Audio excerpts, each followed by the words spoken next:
سلام به همه عزیزان. میثم حاجقنبر هستم، مربی بین‌المللی شطرنج.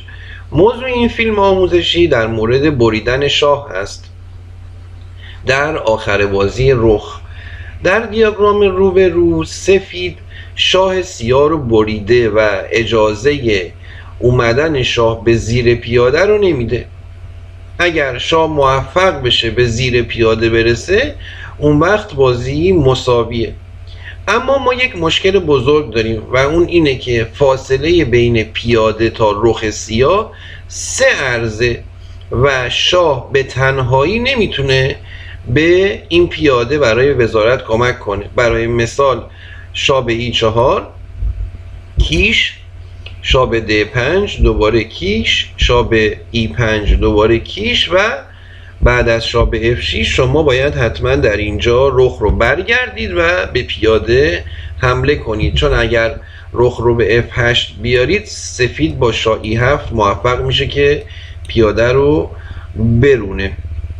بنابراین سفید باید دنبال حرکت بهتری بگرده. در اینجا سفید حرکت زیرکانه D5 رو بازی میکنه.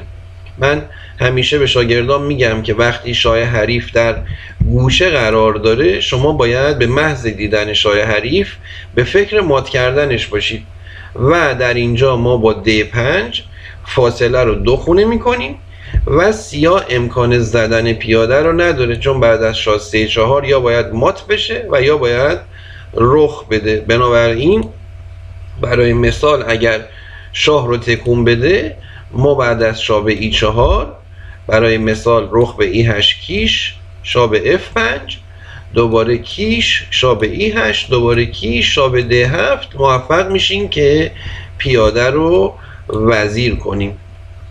خب در دیاگرام دوم که از یک بازی در سال 1972 به دست اومده، نوبت حرکت با مهره سفید هست. سفید در اینجا نباید اجازه بده که شاه سیاه به زیر پیاده برسه. بنابراین سفید حرکت بسیار خوب رخ به A1 رو بازی میکنه.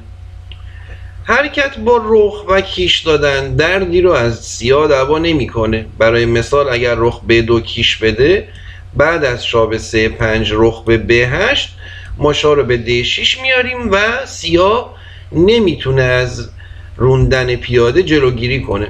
بنابراین مجبور بعد از رخ به A1 حرکت شاه به E6 رو بازی کنه و بعد از رخ به D1 ما شاه سیاه رو میبریم. خب حالا سیاه بعد از رخ به B2 کیش، شاه به A5 رخ به B8 منتظر اشتباه سفید میمونه که سفید مثلا در اینجا شاه رو تکون بده. اما ما در دیاگرام قبلی این رو فهمیدیم که فاصله رخ تا پیاده باید کمتر از 3 خونه باشه تا ما بتونیم بازی رو ببریم. بنابراین سفید حرکت با علامت C5 رو بازی میکنه. اگر شاه A6 میکردیم بعد رخ C8 یا باید شاه رو برگردیم که کیش میخوریم و اگر هم حرکت رخ به D4 رو انجام بدیم با شاه به E5 مجبوریم شاه رو رخ رو به خونه H4 ببریم و در اینجا شاه به زیر پیاده میرسه و بازی مساوی میشه. بعد از C5 شاه به E7 C6 رخ به D8. این حرکت رخ به D8 وقتی که رخ در روبروی پیاده قرار داره یک حرکت نمونه‌وار و استاندارد هست در آخر بازی که به سیاه کمک میکنه که شاه رو به زیر پیاده برسونه. اما متاسفانه در این پوزیسیون خیلی دیر شده. بعد از رخ در D8 شاه در D8 شاه به B6 سیاه شاه C8 میکنه و با حرکت C7 بازنده میشه. در دیاگرام سوم که از بازی کورچنوی در برابر کارپوف گرفته شده،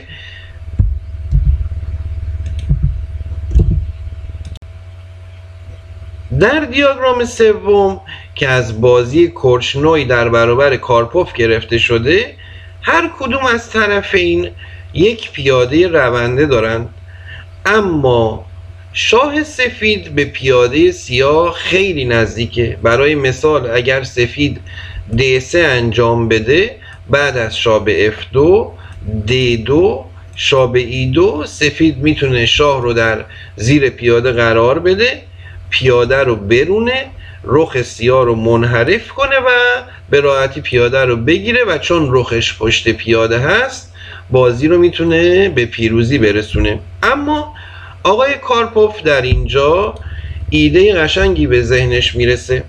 حرکت اول حرکت D3 هست و بعد از شاه به F2 سیاه رخ به E8 رو بازی میکنه و باز شاه سفید رو میبره.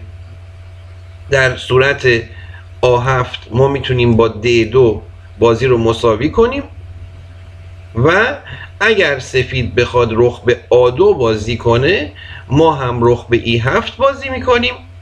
در صورت A7 باز D2 بازی میکنیم، وزیر وزیر، بازی مساویه.